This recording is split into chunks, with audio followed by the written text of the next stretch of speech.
Iran के नाल ceasefire बरकरार है। अमरीकी सदर डोनाल्ड ट्रंप का आखिर पर पाकिस्तान ने प्रोजेक्ट फ्रीडम रोकने की जरिए और दरखास्त दी सी।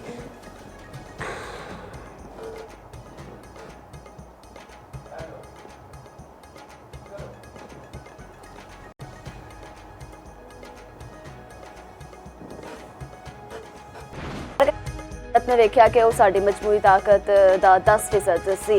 अपनी ताकत की सिर्फ एक किस्त वहाई है। भारत ने जो करना कर लवे, रिवायती हो या गैर रिवायती, असी उत्थे ही खलोते हैं। भरपूर ताकत नाल जवाब दिता जाएगा। असी उदों भी तैयार सा, असी हुण भी तैयार हाँ।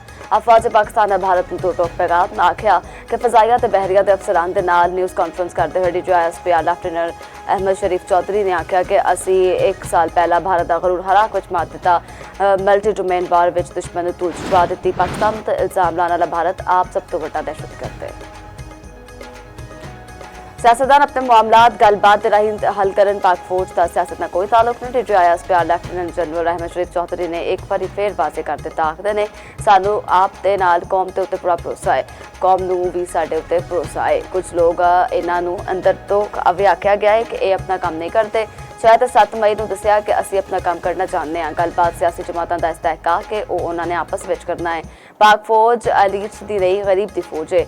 एक सवाल के जवाब में आख्या कि सऊदी अरब लिए खतरा साडे लिए भी खतरा होगा। पाकिस्तान सऊदी अरब से सऊदी अरब को पाकिस्तान की सलामती अजीज है। मुहाफिजीन हरिमन शरीफैन का एजाज हर पाकिस्तानी लिए अहम है।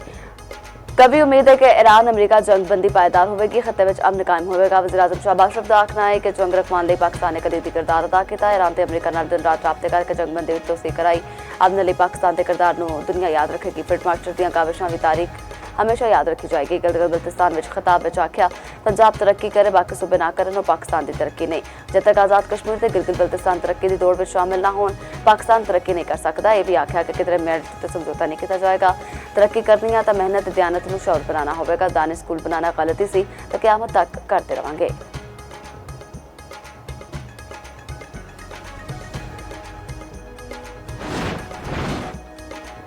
पाक बांग्लादेश टेस्ट सीरीज़ का आगाज़ अज तो ढाका में होगा। मैच पाकिस्तानी वेले के मुताबिक सवेरे 9 बजे शुरू किया जाएगा। बाबर आजम इंजरी की वजह से पहले टेस्ट तो बाद खब्बे गोडे के सट लगन की वजह से मैच नहीं खेल सकेंगे।